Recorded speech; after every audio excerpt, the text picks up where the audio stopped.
My name is Peter Marx, and I'm glad to be here. Thank you to UCLA and to Valerie and to the whole team here to having me. And so I thought that we would talk about the city that we're in. There's quite a lot going on in Los Angeles. In fact, a lot of people say that Los Angeles is having a moment. It really is. It's having a good moment. And with that, we have a lot to talk about. I want to go ripping through a few PowerPoints, and I apologize for PowerPointing tonight, but that's the medium of our age. And I don't know that you can win awards for that, although I have heard that people have tried. But then let's, in addition, also talk about what we're doing in terms of transportation. So I thought that I would intersperse a few slides with a few videos, and let us start with a quick one.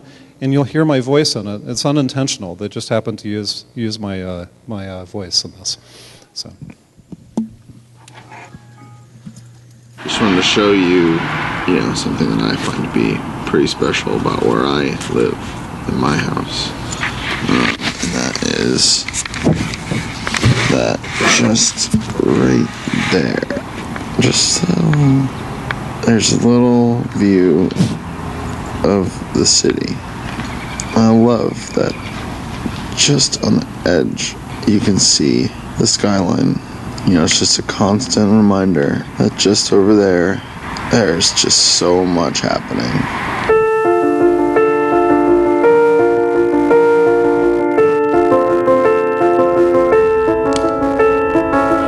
I was born here. I was raised here. I went to school here. My dad was born here. This is my city. I want a New Deal style jobs program for at-risk communities. And if we can really hunker down and admit that we have these problems, I think we could create millions of jobs. I was born and raised downtown. I've been downtown all my life. These are the same people you complain about that's sleeping outside, that's panhandling. This is the time to get them off the streets and into a hotel. The cities of the future are fraught with challenges, and no one talks about the fact that, in the next 30 to 50 years, 80% of us will be living in cities. So this will be where culture is created, where movements are started, where life is at its most intense.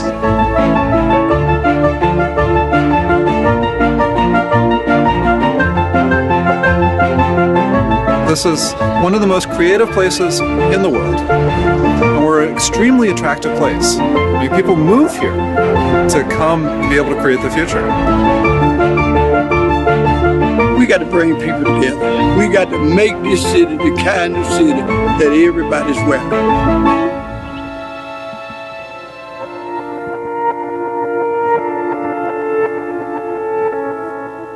It's sort of fun. There are more people living in cities now than ever before in all of history. In fact, there are more people living in cities than anywhere else. And when you think about Los Angeles, well, on the positive side, the LA Economic Development Corporation did a little study, and they decided to come up, they asked people what they thought was really good about Los Angeles. Not surprisingly, they found the lifestyle, the weather, the fact that so many people here are creative, the diversity. I don't know how many different cultures and languages are spoken in Los Angeles, but I know that it's a lot more than I have on a personal basis. And if you go from, frankly, from here to downtown Los Angeles, you go through so many different, distinct neighborhoods and communities and languages. It's really quite remarkable. On the not so good side, people associate, well, the word traffic has been used occasionally in reference to Los Angeles. And so I thought that maybe we would talk a little bit about that. Some of the other negative things that people associate with Los Angeles are in fact not true. Access to capital. We've had a record year in terms of access to venture capital. Things like a few local VCs. Again, there are more and more local venture capitalists. There was a conference last week that was called the Upfront Conference, where there was a remarkable number of folks who came. Scarcity of talent? Not really. I don't think so. We have 3 incredibly great world-class engineering universities. One I went to, UCLA. One I teach at, and I'm sorry, USC. And there's another little one that we've heard of called Caltech. And I think that, you know, Los Angeles, and in fact, especially under Mayor Garcetti, is doing a remarkable amount to address some of the challenges that LA is commonly associated with. But let's actually take a step back in history, and let's look at Los Angeles, you know, let's look at Los Angeles' future, if you will, with an eye towards the past. So the city was built on technology. You know, obviously the train made the city possible. At some point, you know, there was oil. In fact, not that far away from over here, you can still see oil wells and derricks. And something strange happened. Somebody decided that they actually had to manage traffic. So we created a traffic management system. In fact, the first one ever. You may not believe it, but traffic is actually managed here. In 1969, at UCLA, just up the road here, was one of the original 3 nodes of the ARPANET, what we now call the Internet. That's not to be confused with the internets, I just want to point out. In 1983, this was the market that really created the cell phone. And we have paid a tremendous amount for our cell phones, but I'd be willing to bet that almost everybody in this room currently has access to a cell phone. And then ATSAC, that traffic management system, with the 1984 Olympics, the traffic management system was systematized. And they decided to go and start rolling out every stoplighted intersection across the entire city through a traffic management system located in downtown. And then moving a little bit forward, you know, we have always been associated with the automobile. This is where Toyota really took the Prius, you know, and I'll be willing to bet that there's a number of people in this room who have Priuses. The iPhone came to LA, did fine. And something else interesting happened, which is that the next time when you go out and look at a street, if you're not in a historic neighborhood, go look at the street lights. 215,000 of them were replaced with LED street lights. It's one of the biggest green projects done in the country. In fact, Bill Clinton came out to give us an award for this. And those streetlights are mesh networked, and they save a lot of power. And one of the interesting things is that now there's additional power that lets us do other things, which we'll get into. Electric cars. I drove here in an electric car. It's a little one, it's a Fiat, but it's still electric. And it's kind of fun, you know. We have 52,000 smart meters that have been rolled out, that are being rolled out across the city right now. That means that we can start to understand our energy usage on a personal basis.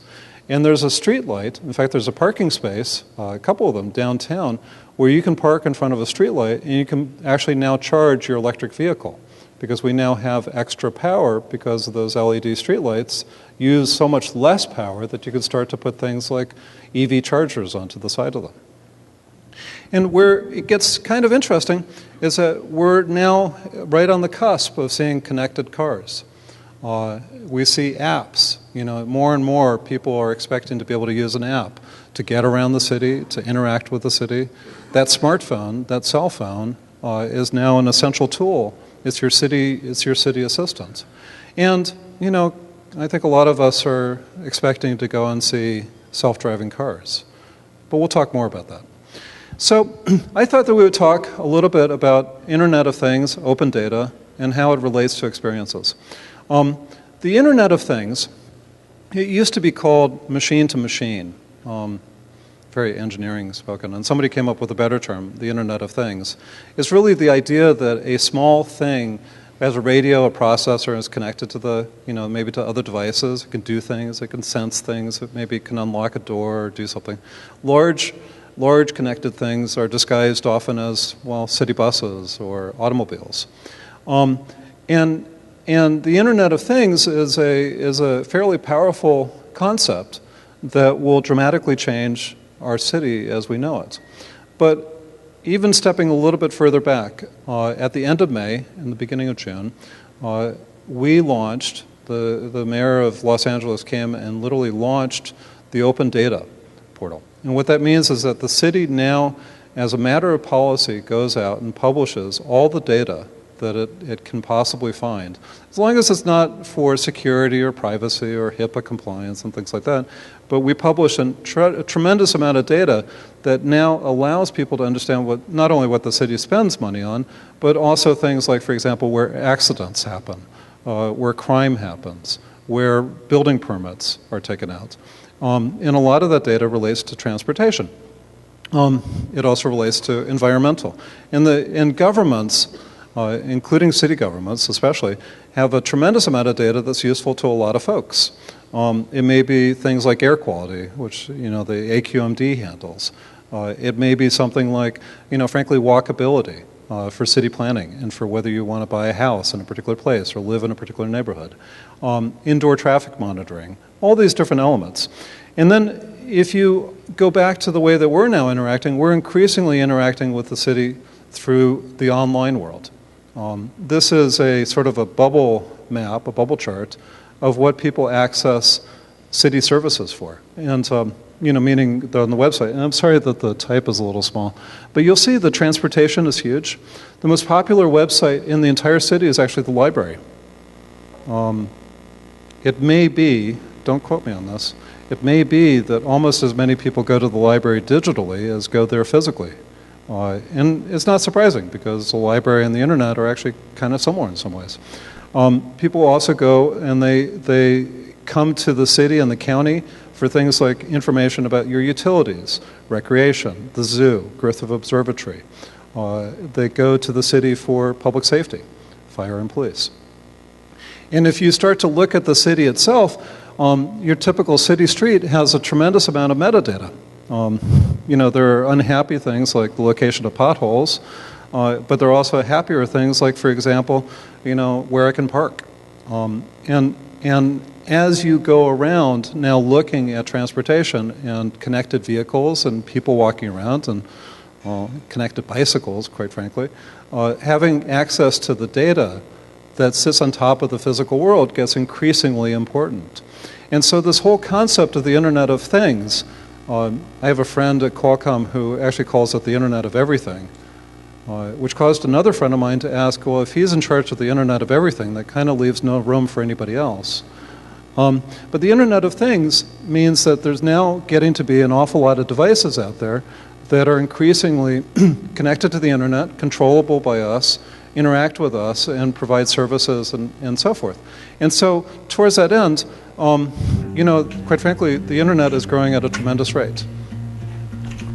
Because it's not just people who are getting onto the net. So.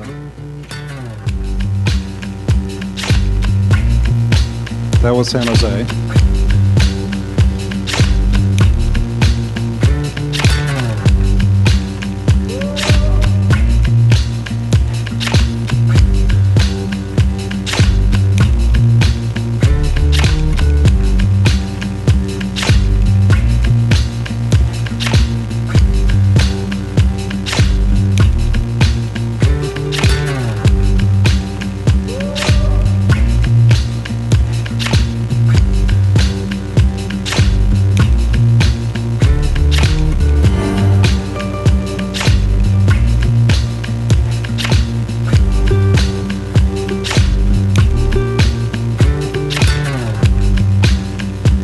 Note the stoplight.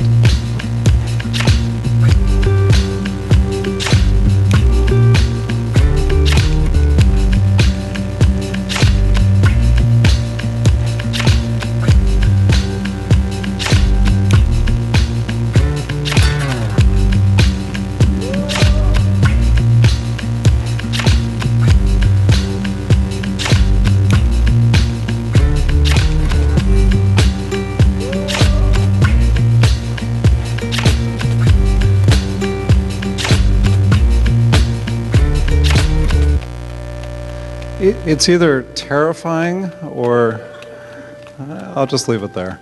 But long story short, there are now more things, machines, devices, sensors, etc., connected to the net than there are human beings. Now, for those who are old enough, like I am, to remember, there used to be a Coke machine at MIT that was connected to the internet, and you could remotely tell how many Cokes, how many sodas were in the soda machine.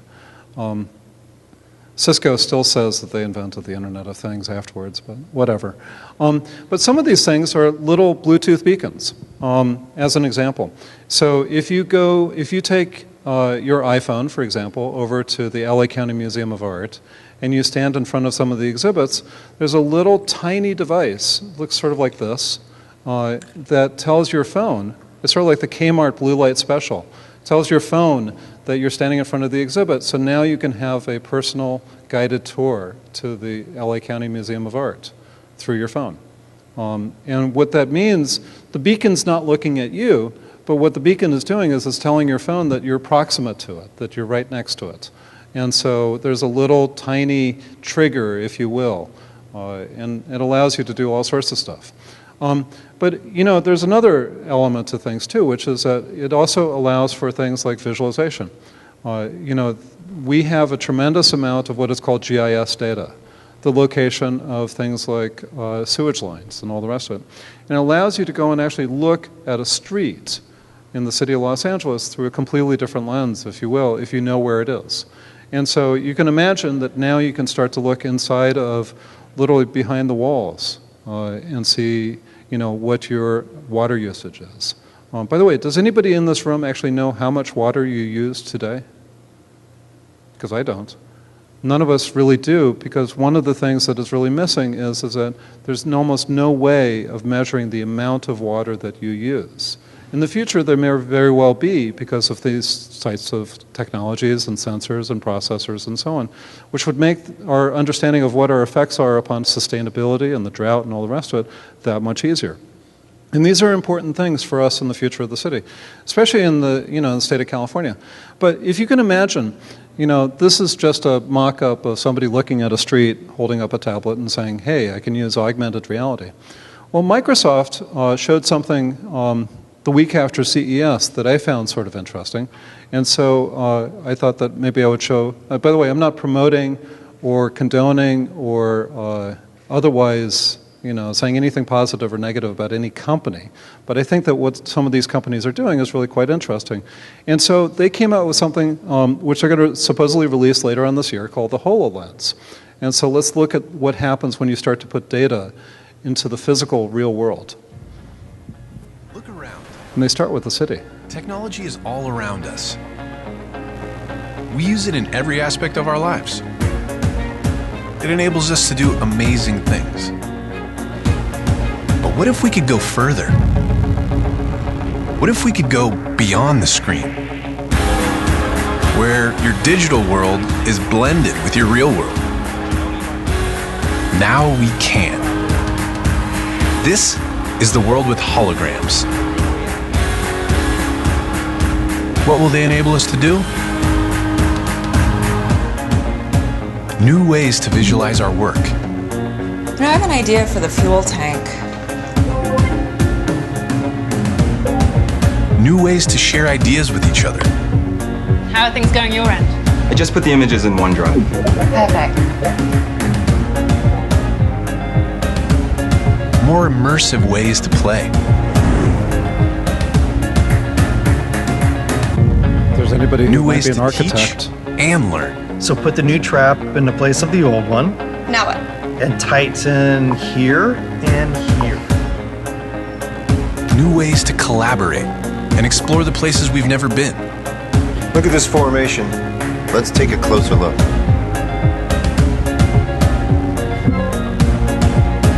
And new ways to create the things we imagine.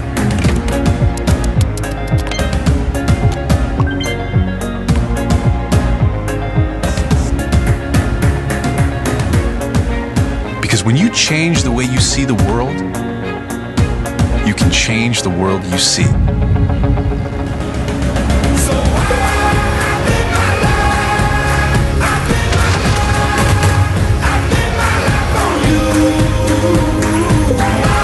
This is Microsoft HoloLens.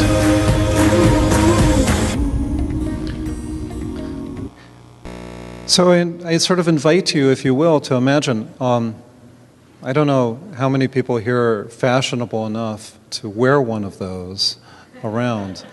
And I'll leave it to all of you to personally decide whether you could. But it's kind of interesting to actually now say, okay, now I can put a physical layer on top of the digital world. I can now, if you will, take this physical infrastructure which we're so familiar, we've lived with all of our lives, and now start to put on top of it a kind of fantastic digital world. And so, towards that end, there are people out there who are doing really interesting work, and of course they're starting here in Los Angeles. I almost can't stress that enough. So there's a group here in LA.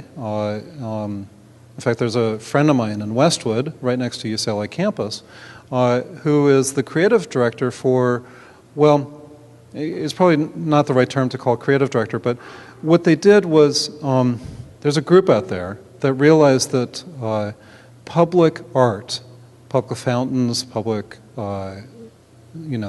statues, parks, all that sort of stuff, were actually, in fact, not quite what they seem. And so, and you could actually find out what, in fact, they really are by using your smartphone and literally walking into the park, walking up to the statue, walking into the place. And it was done, just by way of background, it was created by a guy who created Google Earth. He and his team created Google Earth, originally Keyhole Systems. And what John Hankey at Google and Flint Dilley, who's the creative director, wanted to be able to do, and that whole team of really good people, is that they wanted people to go out into the physical world, get out of their automobiles and go and interact with, well, frankly, public art. Interact with the physical space around them. And so they came up with this idea, and there are now, they don't publish the number, but there are literally millions of people across the world that are participating, if you will, well, in this. The net effect of the Niantic project. We had crossed a threshold in which global security could be at risk. Decrypting the data was the mistake. This is not psychosis or some cognitive break, but an actual takeover of the mind. Much of the public sculpture found in our cities is based on design seeded in the human mind. Certain places have an energy that not only attracts people, but attracts events. The mission of 13 Magnus is to monitor the effects of mind hacking. Obviously, this will be done with the highest of security, to make sure that the ideas do not contaminate or threaten humanity. This all leads to Niantic. I know that many tools will be needed to fight this battle. You just have to know where to look and know what you're seeing. Portals emit exotic matter into our world, and that matter has certain effects on our world. I started noticing that there were energy fields, anomalies on Earth all around me. A few of them exhibit properties that are as yet unexplained. I know that there are others out there. What if they're already among us, but we don't realize it? And I must be prepared to work with them or fight them. They are coming. Something's wrong out there in the world. This doesn't feel like a scientific study. The one hope lies in understanding what happened to Niantic. Not all mysteries are solvable. The joy comes in the pursuit. So what they did was they literally took the physical world and they added this sort of fantastic game on top of it. And so across the world, I mean literally, if you look on opposite sides of rivers in different cities, you'll see that one side is owned by, quote unquote, the resistance. Those are the humans, by the way. And the other side is owned by the, the alien-loving enlightened. May they long lose. And I'm obviously kidding. And so, if you will, what it really is doing is it's making people go out into the physical world. They're playing a game on their smartphone, but what are they really doing? They're walking around. They're actually interacting with our city and everywhere around. And it's kind of a fantastic thing. These alternative reality games. Microsoft is adding holograms on top of it. Google is thinking about it from the point of view of just adding a narrative. Is a very powerful thing, and it has really good implications for a city like Los Angeles, where you have both a good technology industry, but of course we have a very famous and very good creative industry. And just in case you're curious, I just want to point out that City Hall is actually owned by the humans. So let's turn it a little bit more serious. Yesterday, the U.S. Department of Transportation issued a call to action. They started to talk about the transportation infrastructure across the country in the 2045. And what you'll see is that the reason why they're doing it is because so much in the country is changing, whether it be demographics, whether it be the fact that so many people are living in cities, whether it be, well, quite frankly, that we're just spending so much time in traffic, right? Anybody here experience traffic? And so they have started to think about what happens with this. And so yesterday they issued a little video and call to action, and the Secretary of Transportation sat down and had a fireside chat with the head of Google, because they're working on that autonomous car project, which is hard to speak on behalf of Google, but it's kind of interesting to see what they're doing. But many of our roads, bridges, airports, transit systems, and ports were built by previous generations for previous generations. Changes are happening all around us. Our country is growing, demographics are shifting, and technology is transforming the way we do everything. We've got a lot to think about. We need a new approach. To meet the challenges of tomorrow, we need to start today. Beyond Traffic is the place to start. In 30 years, how will you travel? Share your ideas at dot.gov/beyondtraffic. Together, let's envision a future in motion. And I think it's interesting because, of course, transportation in LA is a very super important project, is a super important topic.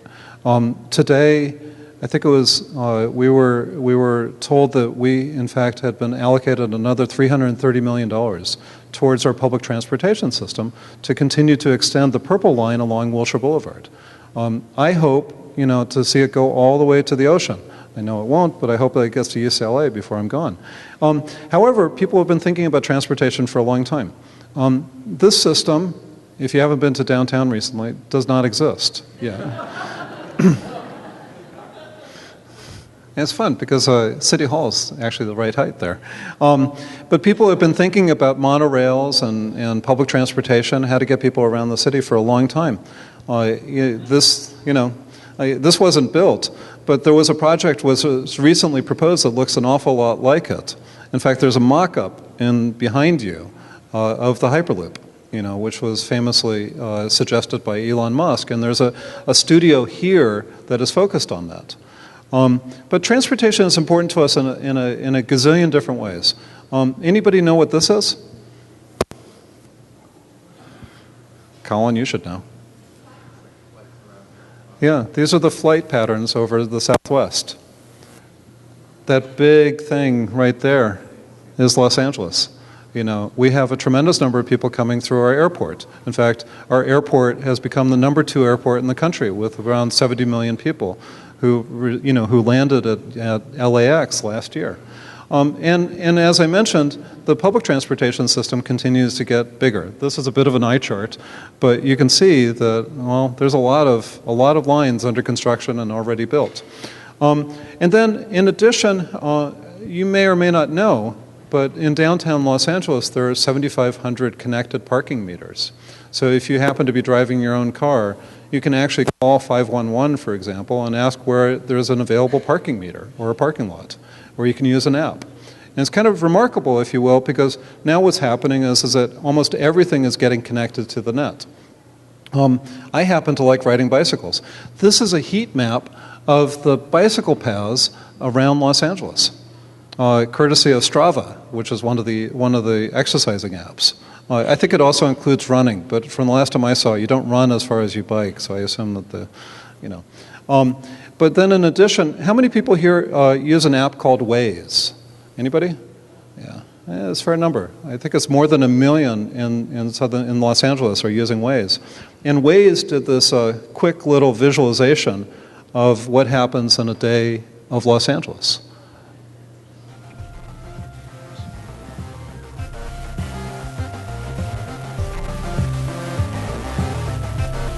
It turns out that quite a bit happens in LA.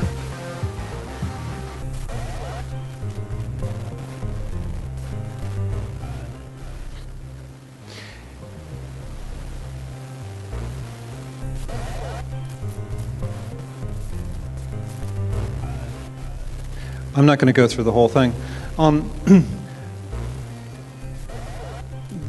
mentioned autonomous vehicles. So we're in the state of California, and California came out with a definition of autonomous vehicles. I will give a nickel to the first person who reads this definition and understands it on the first try. It's got at least a double negative in there. But basically, it's a car that drives itself. So let's talk about, the future of the city through the eye of autonomous vehicles for a second. We're all familiar with cars, right? Passive safety, you have a body of a car that protects you in the case of a collision. Seat belts, bumpers, airbags. These are different manual things, physical things to keep us safe.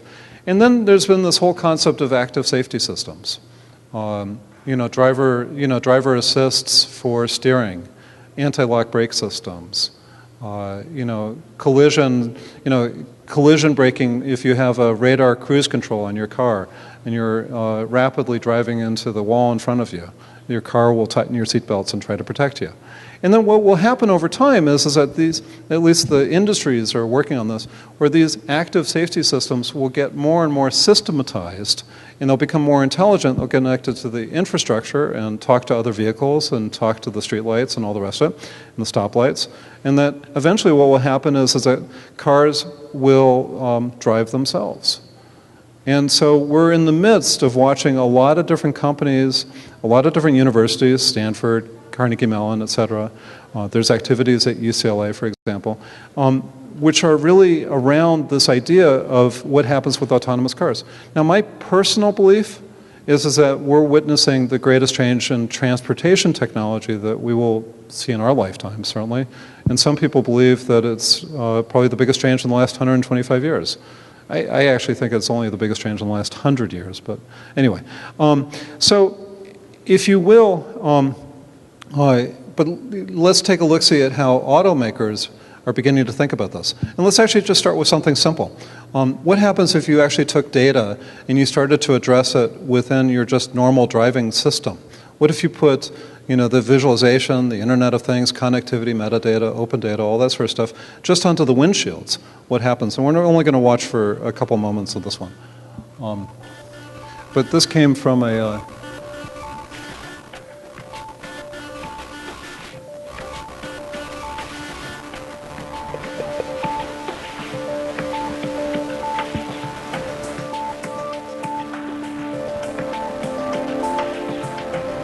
There's always somebody on the cell phone.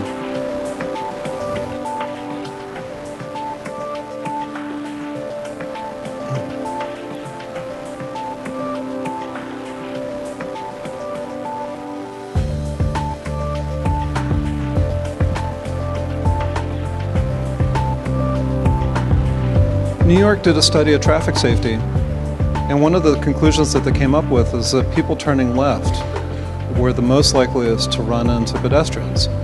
And quite frankly, it's because of the pillars in the car, right? If you're in Midtown Manhattan and you see somebody turning left across a crosswalk, that's oftentimes, it's certainly the greatest cause in New York, according to New York, for pedestrian collisions, fatalities, serious injuries. And so what happens if you actually just said, okay, let's make the pillars invisible. Let's see if we can't put screens on the pillars so you can see through them.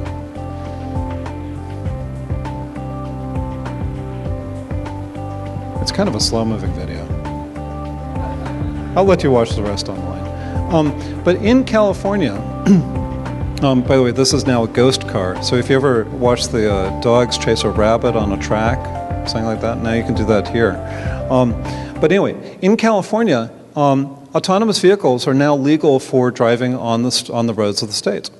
In fact, the DMV was required to have regulations as of January 1st.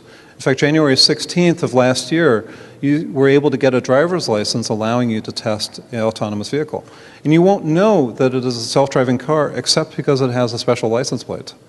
The driver's license that you are required to have is the same as the one that many of us have in this room.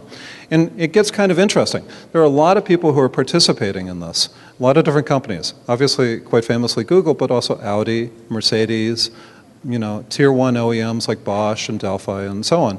And what they're trying to do is that, you know, my personal belief is that we're watching two different things happen. We're watching automobile manufacturers go and say, how do I compete in the space? And then we're watching service providers like Google, for example, say, how do I provide a different type of service? And these things will change how we experience the city. However, they're not new.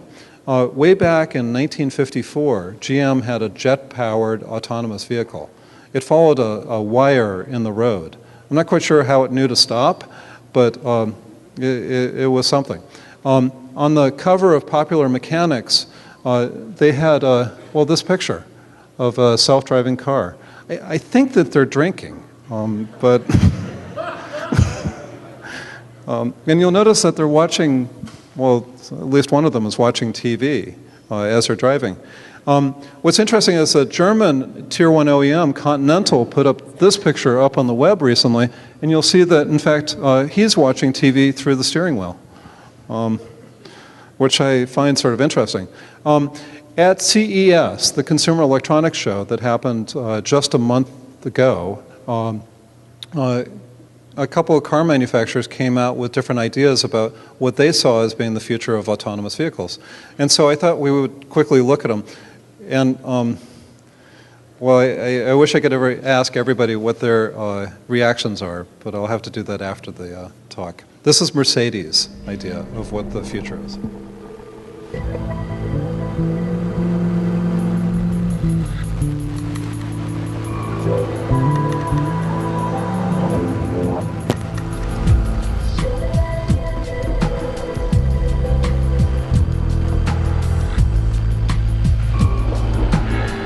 Looks just like Uber or Lyft, right, with the...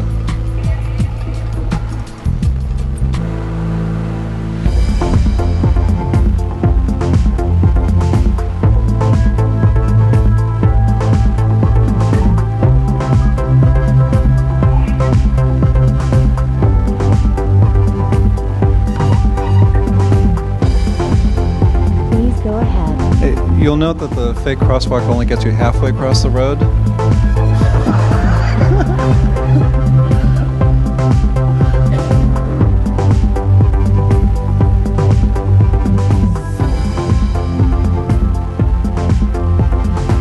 And this is something that's also quite typical, is that folks who are working on autonomous vehicles usually put them in the middle of nowhere, passing green fields. It doesn't look anything like La Cienega.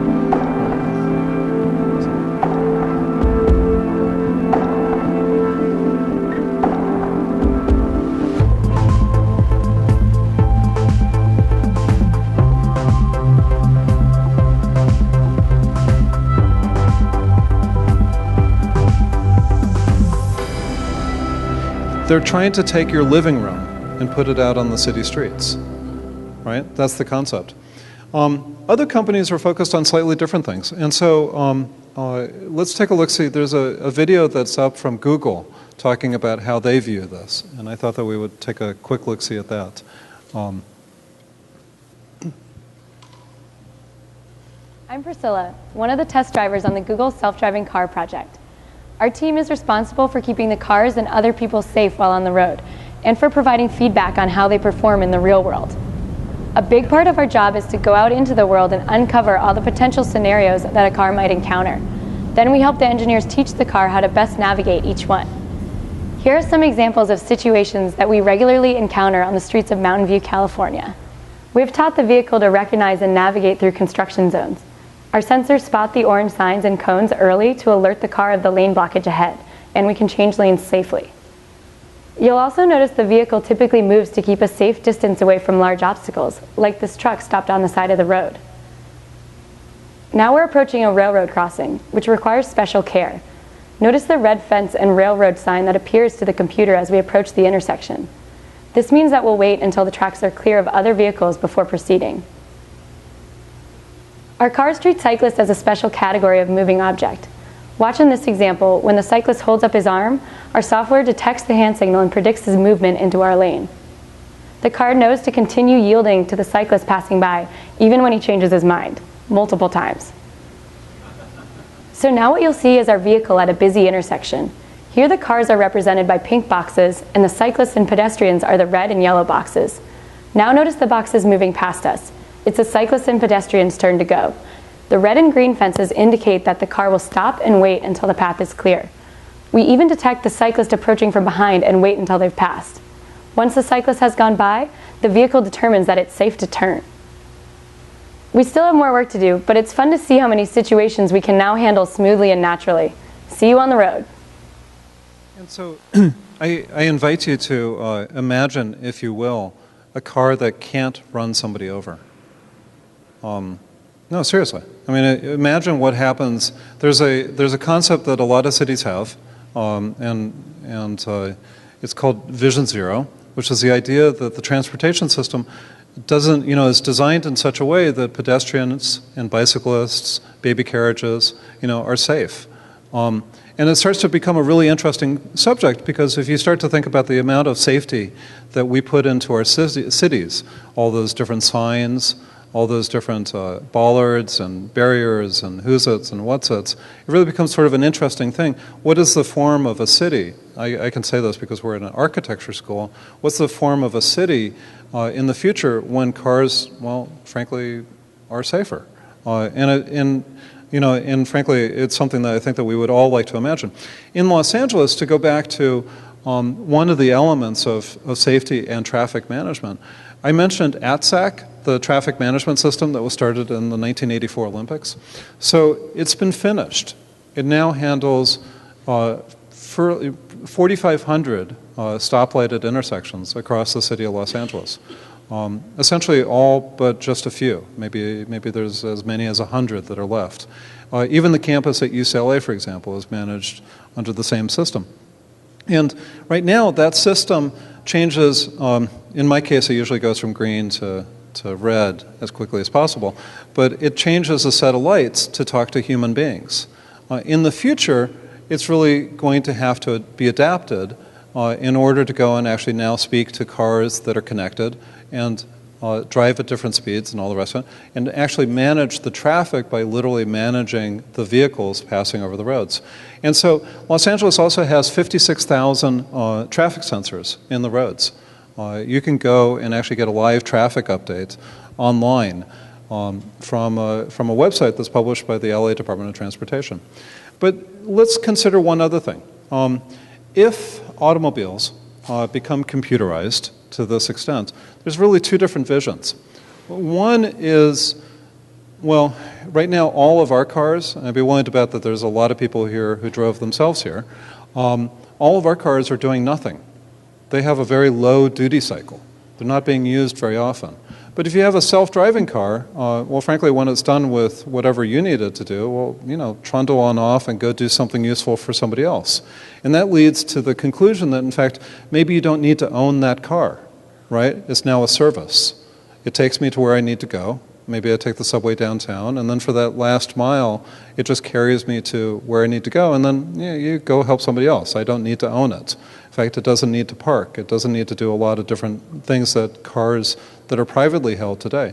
There's another concept, which is that, if cars become computerized, they start following what is called Moore's Law, where you get twice as much functionality for half as much money every 2 years. That's why we all own so many computers and cell phones and everything else. It's because these things keep on getting faster and better. We're in this period of really rapid technological change. And in that vision, rather than having fewer cars, because if you don't own cars, they're used more often, you need fewer of them on the roads. And the alternative is that maybe there's a lot more vehicles out in that road. And it's something for us as a city to really consider what we want to do. Shared use vehicles in Los Angeles have been around for a long time. In fact, before there was Lyft and Uber and taxis and all the rest of it, there was actually a thing called the jitney. It looked like this. And people, used them for getting all around town. So none of these ideas are necessarily new. What's now happened is that the technology has allowed us. But I will say that if we actually followed the shared use model, then folks, for example, here at Columbia, say that if you really took it to the extreme, that we might all save per capita something on the order of $6,000 a year. And, just cash in our pockets to be able to do other things with. The average commute in the United States is 54 minutes a day. Imagine this is probably the one place in the world where you can actually get time back. To watch Netflix, of course, but still you get time. And the greater ramifications for the economy, if you believe McKinsey, are pretty staggering. You know, potentially there are ramifications for real estate, for insurance, for labor. And there's a whole bunch of different elements that we as a society and a city really have to figure out. But, you know, they're estimating that it's on the order of $200 billion on the low side to as much as $1.9 trillion on the high side. You know, these are big numbers when you start to think about the world. And so it's a lot to consider, because when cars start to drive themselves, they change the very fabric of the city. I don't know what the percentage of land space in LA is dedicated to automobiles, but I've heard somewhere between 30 and 42% of the actual land in Los Angeles is dedicated to the automobile. And what happens if you got some of that land back for other things, like bicyclists, for example? But in any case, the number of vehicle miles traveled across the country is getting lower. We have noticed that the Department of Transportation has noticed that people are driving a little bit less. But I will leave you with one last thing, which is that at the end of the day, all of this has to fit into something as complicated as Wilshire Boulevard. And this is a graph. This is a piece of an infographic that was done by the Goldhirsch Foundation, which tries to describe Wilshire Boulevard, you know, one of the most famous streets in America, with all of its different nationalities, languages, stores, miles, and complexity. And any future of the city has to contemplate fitting into something as complicated as that. And with that, thank you very much. And I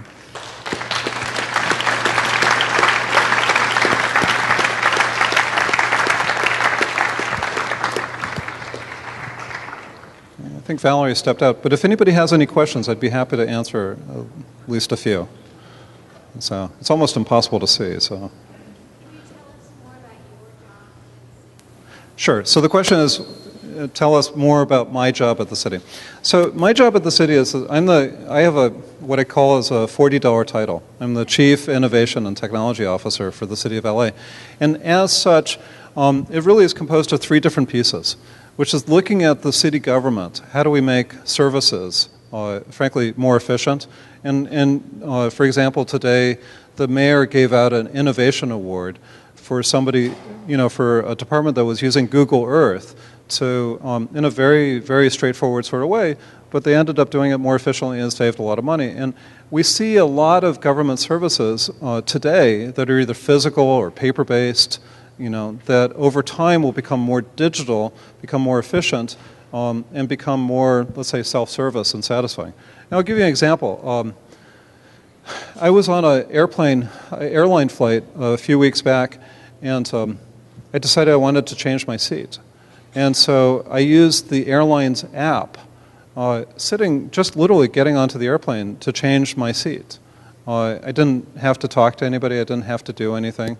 It was incredibly rewarding in its own strange way to be able to have the ability to use an airline transportation, but in a digital sense to be able to have a certain amount of control and ability to go and do things.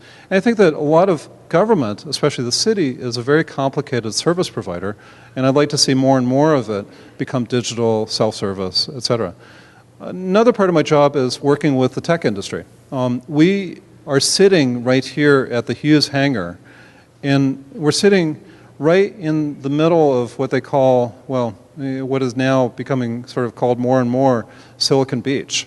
Google famously bought a whole bunch of property down here. And we're seeing literally the space that we're in changing because of the tech industry. And so LA, I mentioned at the beginning, is having a moment. The LA Economic Development Corporation, we did a thing called Innovation Week a while back, but it was really to launch a report that was done on the tech industry. And LA's tech industry, it may not be as visible as the much more famous media and entertainment world, but it's almost as large. And so working with those folks to bring in venture capital, to bring awareness to the tech industry, to help them figure out what they call themselves, because obviously not everybody is in Silicon Beach. There are great tech communities in places like downtown Los Angeles. That's super important. And then finally, the last element is that there are how can I put it, large elements of technology across the city that are all increasingly important to us, whether it's transportation, whether it's broadband, whether it be how do we work with security, things like that, that certainly as part of my job. I'm not the only one. There are a lot of people who are working on it, but as somebody from the mayor's office, it's definitely a focus. Next question.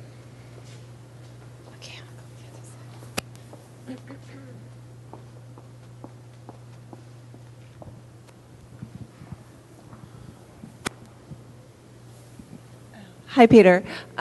You touched on beacons in LACMA, and today in the LA Times they had just talked about use of beacons like in Union Station and the airports and Metro, integrating them. Did you want to? Is there anything more than to touch on those? So Metro is exploring the use of beacons for bringing to life, if you will, not only the history but also the retail experiences at Union Station. And it's the same sort of thing. It's the idea is that there's if you're at Union Station, you can literally walk around the station. You can get information about the trains and all that sort of stuff, but you can also get information about, the shops and what they're, it's literally, a beacon is basically a Kmart blue light special, but it's only visible to your phone. But it allows for your phone to be able to go and deliver you services that are associated with the fact that you're actually physically right there. And they work indoors. You're probably about to ask me about privacy. And I'm sorry? Yeah, if you want to elaborate. Well, no, I think that, it's actually going to allow me to talk about a lot of things, because I think the fact of the matter is that when you start looking at all these different devices that we interact with, there are lots and lots of privacy and security considerations, and in addition, safety considerations that I think the technology industries are only really just beginning to grapple with.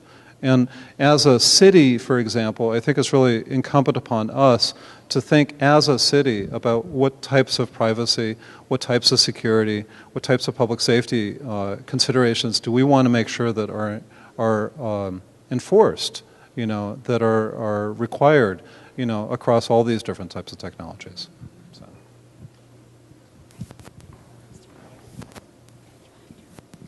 Thank you, Peter. Appreciated the discussion on autonomous vehicles, and was just curious if you have any insight into the relationship between policy and technology, and how the policy's, either keeping up with the tech to make this actually plausible. Well, so, as you may know, I spent my entire career in the private world. I've only been in the public world for 51 weeks tomorrow, but who's really keeping track? And so what I find interesting is that if you're in the private world, you look at government and you say, they're going to be the ones who are going to keep us back, right? Autonomous vehicles, it's going to be the insurance companies, it's going to be the governments, they're going to keep us back. And what I've seen is that really forward-looking places, I'll just point out my kid is a fourth-generation Californian, for example.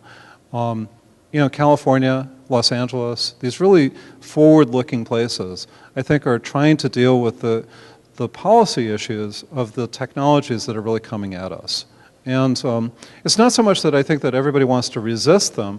It's actually much more, how do we actually create a place which, these technologies and these services are available to everybody, that there's equity, that they're not just available to wealthy people, for example, that they're available securely and safely and all that sort of stuff. But there's almost nobody who's saying, hey, I don't want that to happen.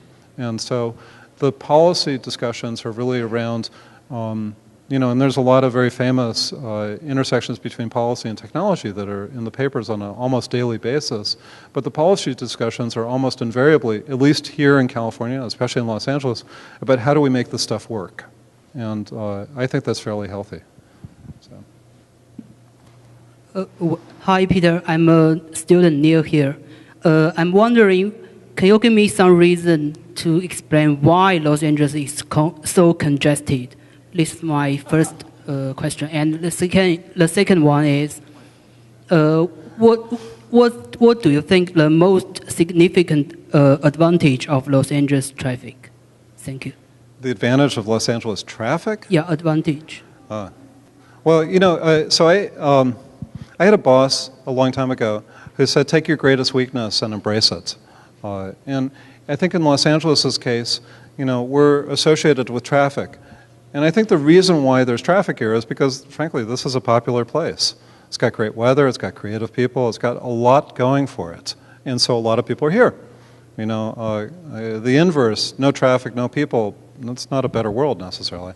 But if you will, I think that Los Angeles, my personal opinion is that Los Angeles should look at traffic and say, how do we use technology, how do we work with companies and institutions, the universities here and so on, and say, hey, comprehensively, can we solve this? I had a very interesting experience the other week, which is that I was in New York City over Thanksgiving, and one of the very popular wayfinding applications tried to navigate me directly across the Macy's Day Parade. Anybody who's ever been there knows that you can't walk across, much less drive across the Macy's Day Parade. And so those sort of things really suggest to me that there's a lot of intersections between what the government can help, you know, publish in terms of data, and then in addition what the private and the public and other entities then turn around and turn into user experiences to help us all out. So. Thank you very much for what is such a stimulating presentation.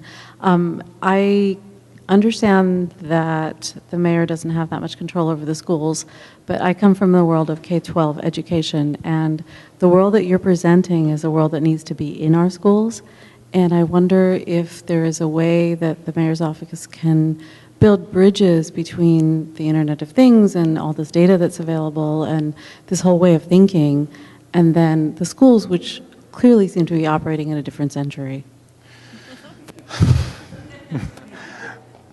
This one goes so past my skill set. And I say that just as a person who, by the way, came out of LA Unified. And I grew up here and went to LA Unified and went to UCLA. And, you know, I think that it's essential for the schools to, you know, frankly, be able to deal with not only teaching history, not only teaching us, you know, all the basic skills, but in addition, helping us creatively address what's happening in our lifetimes in the future. But I don't have a good answer for it. The only levels that I've ever taught have been at graduate levels, and even there are challenges. So. Sure. We'll take two more, by the way, 2 more questions. I just wonder if there's something that the mayor's office structurally can do to impact the LAUSD and bridge this massive treasure trove of data about how the city is a living, functioning, organic being, and bring that into the 21st century skills that the schools really need to have, and put pressure onto the school system to bring itself into the 21st century, birth itself there. Yeah, so let me just point out 2 quick things that the mayor's office did that at least I think had some influence. And both are really quite good. One is, you know, programs like the Summer of Learning, where you start putting, you know, kids who are not in school at that moment, that's during summer, for example, but you put them through programs where they earn badges, that they complete curricula and coursework where, you know, online, that all future schools and employers understand that they now have these skills. And then in addition, I mentioned when we launched the open data platform, we launched it with a conference at City Hall. Some of you may have been there. We called it Tech LA. Actually, to be really modern, we called it #Tech LA. And it was composed of 5 different elements. It was composed of a conference.